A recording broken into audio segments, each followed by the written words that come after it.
اگر آپ لوگ یہاں پیرا نہ دیتے تو ابھی تک میں جیل میں ہوتا. آپ کی وجہ سے ہے. میرے جو مخالف ہیں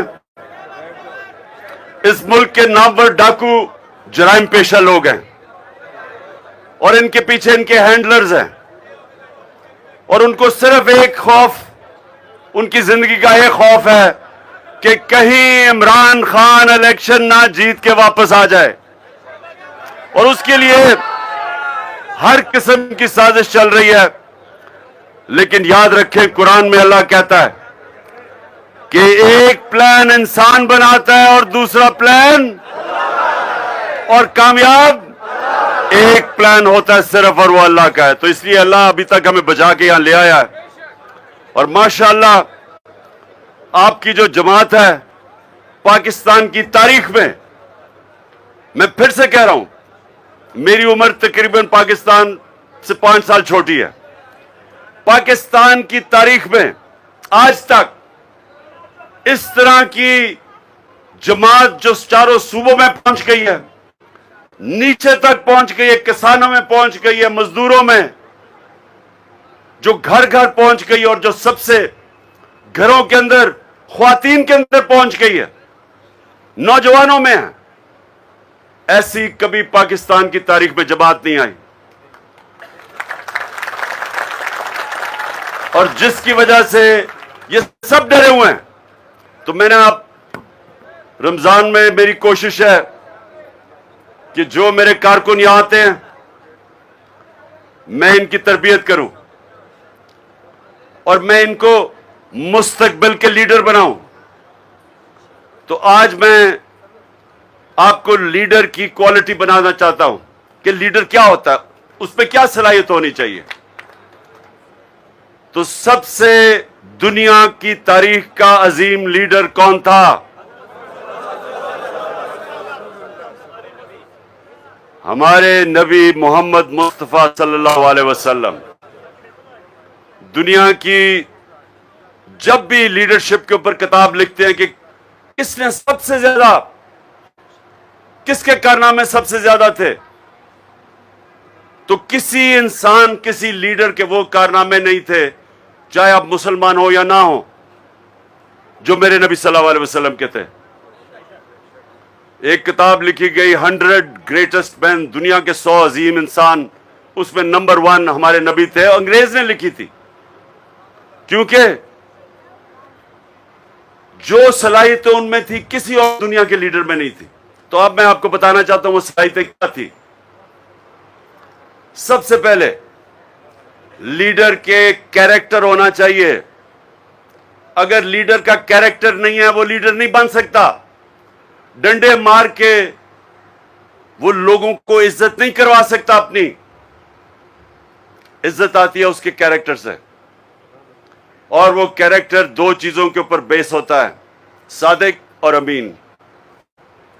نبوت سے پہلے میرے نبی کو سب صادق اور امین کہتے تھے, اور ہر مسئلہ جب لوگ حل کرنا چاہتے تھے تو ان کے پاس جاتے تھے, کیونکہ ان کو پتا تھا وہ سچے بھی ہیں اور امانت دار بھی ہیں. یہ 2 کوالٹیز سب کے, اگر آپ اپنی عزت کروانا چاہتے ہیں یہ 2 چیزیں اپنے اندر ڈال لیں. آسان نہیں ہے, سچ بولنا آسان نہیں ہے. ظالم کے سامنے سچ بولنا آسان نہیں ہے. سچ آپ کو طاقت دیتا ہے, کیونکہ اللہ الحق ہے, اللہ ہے. جب آپ سچ بولتے ہیں وہ آپ کے ساتھ آ کے کھڑا ہو جاتا ہے.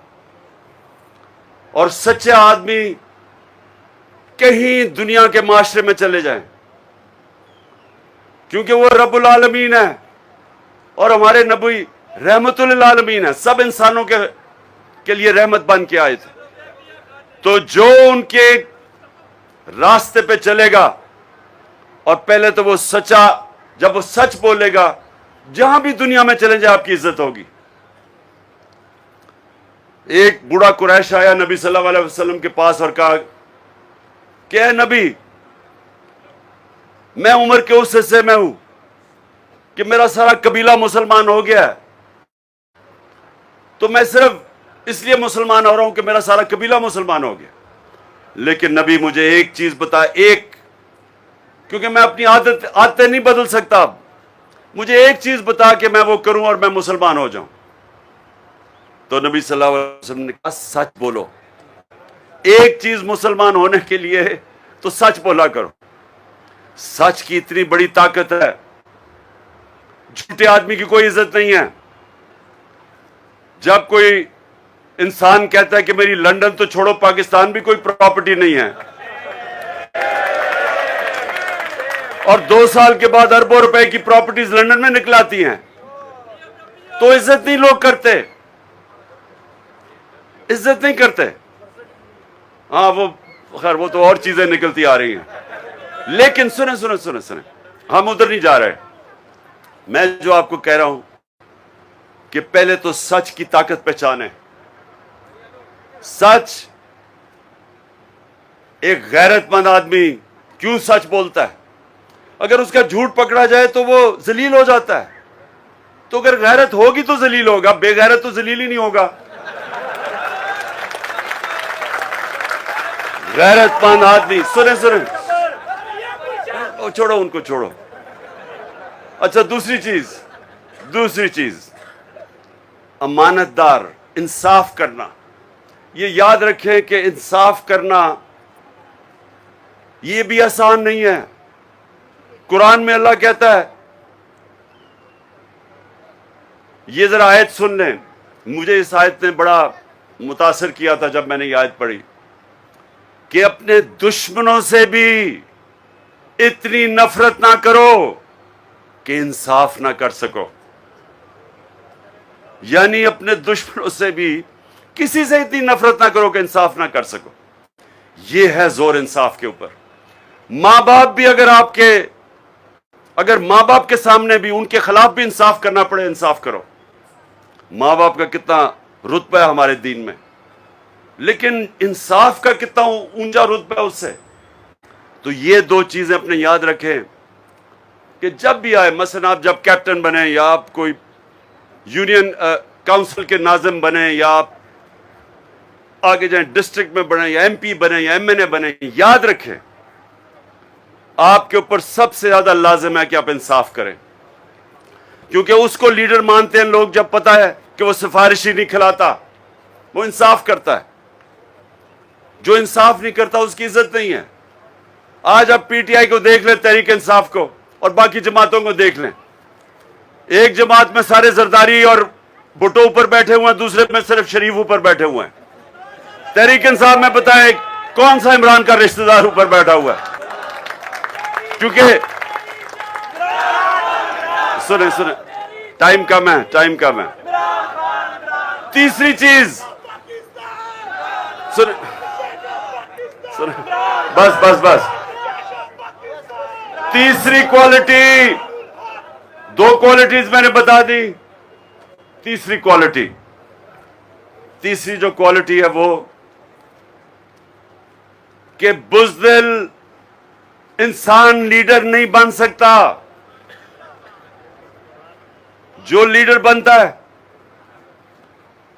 اس کو اپنے خوف کے اوپر قابو پانا پڑتا ہے. یہ نہیں کہ ہمیں خوف نہیں ہے, سب کو خوف ہوتا ہے, لیکن لیڈر تب بنے گا جب وہ خوف کے اوپر قابو پا لے.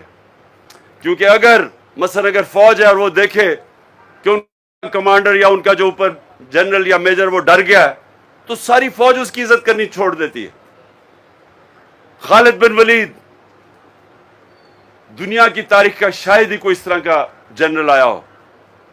اگلی سب سے آگے لڑتا تھا. خالد بن ولید سب سے آگے لڑتے تھے, لیڈ کرتے تھے, پھر تھوڑے سے لوگوں سے وہ جیت جاتے تھے. کیونکہ لیڈر آگے, جب تک لیڈر کھڑا ہے اس کی ٹیم کھڑی ہے. کرکٹ کیپٹن, ساری کھیلوں کے اندر صرف ایک کیپٹن میں لیڈرشپ کی ضرورت ہے, ایک کھیل میں, وہ ہے کرکٹ. میدان میں جب مشکل وقت آتا ہے ساری ٹیم کیپٹن کی طرف دیکھتی ہے. جب ایک میچ پھنس جاتا ہے, کرائسس آتا ہے, ٹیم ہارنے لگتی ہے, تو ساری ٹیم کپتان کی طرف دیکھتی ہے. جدھر کپتان گرا ٹیم گری. جب وہ کھڑا ہو گیا ٹیم لڑتی رہتی ہے. یہ کسی میں بھی ہر چیز میں دنیا میں لیڈر وہ ہوتا ہے جو پریشر برداشت کرتا ہے, جو مشکل وقت پہ کھڑا ہوتا ہے, جو ڈرتا نہیں ہے, جو اپنے خوف پہ قابو پاتا ہے. تو یہ تیسری کوالٹی ہے. اور اللہ قرآن کے اندر جو ہم اب اس پہ جب عمل کرتے ہیں تو ہمارا دین ہی ہمیں طاقت دے دیتا ہے. کیونکہ اللہ جب یہ کہتا ہے کہ زندگی موت میرے ہاتھ میں, عزت ذلت میرے ہاتھ میں, اور رزق میرے ہاتھ میں, جب یہ تین چیزیں جو سب سے بڑے انسان میں خوف پیدا کرتا ہے, جب اللہ کہتا ہے میرے ہاتھ میں ہے, تو آپ کے خوف دور کر رہا ہوتا ہے. اور پھر قرآن کی آیت ہے کہ جو لوگ ایمان لے آئیں اللہ ان کے خوف دور کر دیتا ہے. اور اسی لیے جب نبی صلی اللہ علیہ وسلم نے مدینہ کی ریاست میں وہ عرب جن کی حیثیت نہیں تھی ان کو جب ایک قوم بنایا اور انہوں نے 2 سپر پاورز ان کے دیکھتے دیکھتے 10-11 سالوں میں وہ گر گئی, تو وہ آزاد لوگ تھے, خوف سے آزاد ہو گئے, موت کے خوف سے آزاد ہو گئے. اور وہ لوگ آزاد لوگوں نے دنیا کی امامت کی. کئی 100 سال تک مسلمان دنیا کی امامت کرتے رہے, دنیا کی سپر پاور بنے رہے, لیکن بنیاد رکھی تھی مدینہ میں دنیا کے سب سے عظیم لیڈر نے کہ انہوں نے لوگوں کو آزاد کر دیا, خوف سے آزاد کر دیا. پھر یہ پیسے کا بت ہے, لالچ ہے, یہ سب بت ہیں, ان سب سے آزاد کر دیا اور وہ انسانوں کو عظیم انسان بنا دیا. جو زمین پہ رینگ رہے تھے ان کو پر دے دیے. اور وہ لوگ پھر دنیا کی ہر چیز میں آگے نکل گئے. سائنسدان بھی سب مسلمان تھے کئی 100 سال تک, تو ہر چیز میں وہ آگے نکل گئے. تو سب سے پہلی چیز کہ یہ جو خوف ہے یہ آپ کو زمین پہ رکھتا ہے, یہ زنجیر ہے. خوف زنجیر کے باندھ پہ رکھتا ہے, آپ کو بڑا انسان نہیں بننے دیتا. کئی لوگ ہیں جو بڑا ڈرتے ہیں. مثلا جو سب سے پہلا آدمی جو سب سے اونچے پہاڑ پہ چڑھا تھا اس کا نام تھا ایڈمنڈ ہلری. اس سے پہلے جس نے کوشش کی تھی پہاڑ پہ چڑھنے کی یا وہ مر گیا تھا اور یا وہ فیل ہو گیا تھا. تو سوچیں کہ جب یہ پتا ہو کہ میرے سے پہلے یا مر گئے تھے, کیونکہ بڑا مشکل تھا ان دنوں میں, آج سے 70 سال پہلے سب سے اونچے پہاڑ پہ چلنے کا, تو یا وہ مر گئے تھے یا وہ ہار مان کے واپس آ گئے تھے. تو جب ایک آدمی ایڈمنڈ ہلری نے فیصلہ کیا کہ میں چڑھوں گا, تو اس نے سب سے پہلے اپنے خوف کے اوپر قابو پایا, موت کے خوف کے اوپر قابو پایا. اور ساری دنیا یاد رکھے گی اس پہلے آدمی کو جو سب سے اونچے پہاڑ پہ چڑھ گیا, ماؤنٹ ایورسٹ پہ. اسی طرح سپورٹس میں, کرکٹ میں بتاؤں, میں کرکٹ کھیلتا تھا. تو جب میں کرکٹ کھیلتا تھا بڑے بڑے اللہ نے ٹیلنٹ کھلاڑیوں میں دیا ہوا تھا, لیکن وہ بیٹسمین گیند لگنے سے ڈرتے تھے, اس کی وجہ سے اوپر نہیں جا سکے, یا وہ ہارنے سے ڈرتے تھے. یہ بھی بہت بڑا خوف ہے, ہارنے کا خوف. بزنس مین ہوتا ہے وہ جو ڈرتا ہے کہ مجھے نقصان نہ ہو جائے, وہ کبھی بڑا بزنس مین نہیں بنتا. ہر جگہ انسان کو چیلنج آتا ہے, اور بڑا انسان وہ ہوتا ہے جو اپنے خوف پہ قابو پا جاتا ہے. اور پھر یہ یاد رکھیں کہ جو آپ کی زندگی ہے نا وہ کبھی سیدھی لائن پہ نہ اوپر جاتی ہے نہ نیچے آتی ہے. یہ ذرا غور سے سنیں آپ. زندگی جو ہے نا وہ اونچ نیچ کا نام ہے. اچھے وقت برے وقت آتے ہیں زندگی میں. یہ کوئی بھی آج مثلا میں اگر کرکٹ میں بڑا نام تھا تو بڑے بڑے مشکل وقت آئے, ہارا, یعنی بڑے بڑے میچز بھی ہارے, پھینٹے پڑے. یعنی یہ نہیں کہ میں ایک دن میں اوپر چلا گیا. ایک ہوتا کیا کہ آپ ایک جگہ پہنچتے ہیں, آپ ہارتے ہیں, آپ نیچے آ جاتے ہیں. جب آپ نیچے آتے ہیں اللہ پھر آپ کو امتحان میں ڈال دیتا ہے. واپس اوپر وہ آدمی آتا ہے جس کو ہار ہرا نہیں سکتی، وہ ہار سے ہار نہیں مان جاتا، وہ پھر سے کھڑا ہوتا ہے. اور وہ سب سے امپورٹنٹ چیز اپنی غلطیوں کا جائزہ لیتا ہے کہ میں کیوں ہارا تھا. میں جب کرکٹ کھیلتا تھا سونے سے پہلے سارا نوٹ کرتا تھا کہ میں نے یہ غلطی کی، یہ غلطی کی اور یہ غلطی کی. پھر میں جاتا تھا پریکٹس کر کے وہ اپنی غلطیوں کو دور کرنے کی کوشش کرتا تھا. کئی ایک ہفتے میں ہو جاتی تھی، کئی 6 مہینے میں ہوتی تھی غلطیاں دور، کئی 1 سال لگ جاتا تھا، اور کئی میری ایسی غلطی جو 3-4 سال لگے مجھے دور کرنے میں. لیکن اوپر تب آپ جاتے ہیں جب آپ اپنی غلطیوں کا جائزہ لے کے محنت کر کے دور کر کے پھر اوپر جاتے ہیں، اور پھر آپ اوپر جاتے رہتے ہیں. پھر آپ کو نقصان ہوتا ہے، پھر آپ وہی کرتے ہیں، پھر اور اوپر چلے، اس طرح اوپر جاتے ہیں. کوئی یہ ہم جب بچپن میں جب 12-13 سال کا تھا تو میں یہ سوچتا تھا کہ میں میچ دیکھنے گیا ہوں، ٹیسٹ میچ. انہوں نے کہا جی یہ کھلاڑی کم ہو گیا، میں نے ہاتھ کھڑا کیا، انہوں نے مجھے کھلا دیا اور میں سٹار بن گیا. یہ صرف خواب میں ہوتا ہے ایسے، اصل زندگی میں ایسے ہوتا نہیں ہے. زندگی ایک محنت اور مشکل کا نام ہے، زندگی ایک جدوجہد کا نام ہے. اور جب تک آپ اپنے آپ کو چیلنج کرتے رہتے ہیں آپ سیکھتے جاتے ہیں اور اوپر جاتے رہتے ہیں. اور آخر میں جو لیڈر ہوتا ہے وہ اپنے آپ سے باہر نکل آتا ہے، وہ اپنی میں کو قابو کرتا ہے، وہ اپنی میں کا غلام نہیں بنتا، وہ اپنے میں اور میں کا بت توڑتا ہے. کوئی بھی بڑا لیڈر ہوتا ہے وہ اپنی ذات کے اندر جو اپنی سوچتا ہے وہ کبھی بڑا لیڈر نہیں بن سکتا.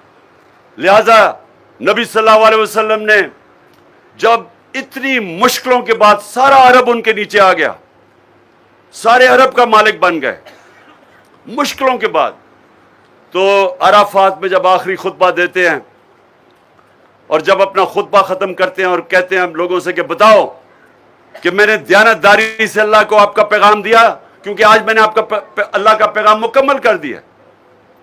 تو سارے لاکھ لوگوں کی آواز آئی کہ ہاں نبی، آپ نے دیانتداری سے اللہ کا پیغام دیا ہمیں. رونا شروع کر دیتے ہیں لوگ، کیونکہ ان کو ایک دم یہ سوچ آتی ہے کہ یہ اگر پیغام پورا کر دیا تو اب تو انہوں نے ہمارے میں رہنا نہیں ہے. یہ تو پیغام دینے کے لیے آئے تھے، یہ ذات کے لیے نہیں آئے تھے، یہ اپنے محل بنانے کے لیے، جائیدادیں بنانے کے نہیں آئے تھے، یہ تو ایک اللہ کا پیغام لے کے آئے تھے. اسی لیے آج تک اور جب تک دنیا رہے گی ہم ان کے لیے اپنی جانیں قربان دینے کے لیے تیار ہیں، کیونکہ وہ ہمارے لیے آئے تھے، اپنے لیے نہیں آئے تھے. اور قائد اعظم ہمارے جو اس ملک کا لیڈر لنگ کینسر سے مر رہے تھے، کسی کو پتہ نہیں چلنے دیا کہ کہیں پاکستان کو روک نہ دے بننے سے. اپنی ذات کے لیے نہیں آئے تھے، ان کو تو پتا تھا کہ انہوں نے زندہ نہیں رہنا، لیکن ہمارے لیے انہوں نے پاکستان کے لیے آخری دم تک جدوجہد کی، جس کے لیے جب تک ہمارا ملک رہے گا ہم قائد اعظم کو سلام بھی کریں گے، ان کے لیے دعائیں بھی دیں گے. اچھا جی، دعا کرتے ہیں. روزہ تقریباً کھل گیا. اذان ہونے سے پہلے 4 میری اللہ سے دعائیں، 4 میرے ساتھ ہاتھ اٹھائیں، دعا کریں. اللہ پاکستان کو مدینہ کے ریاست کے اصولوں کے اوپر ایک عظیم قوم بنا. اللہ پاکستان وہ ملک بنے جو کوئی انسان بھوکا نہ سوئے. اللہ پاکستان میں عدل اور انصاف پیدا کر اور انسانوں کو قانون کے سامنے ایک برابر کر دے. اور آخر میں خاص طور پہ یا مماند ادھر سے قبائلی علاقے سے بہت لوگ جاتے ہیں باہر نوکریاں ڈھونڈنے کے لیے، تو میں آپ کے لیے بھی، کیونکہ مائیں بہنیں بچے سب یاد کرتے ہیں جب کمانے والا باہر چلا جائے، تو میری آخری دعا یہ ہے کہ اللہ پاکستان کو وہ ملک بنا جو باہر سے لوگ پاکستان میں نوکریاں ڈھونڈنے آئیں. آمین.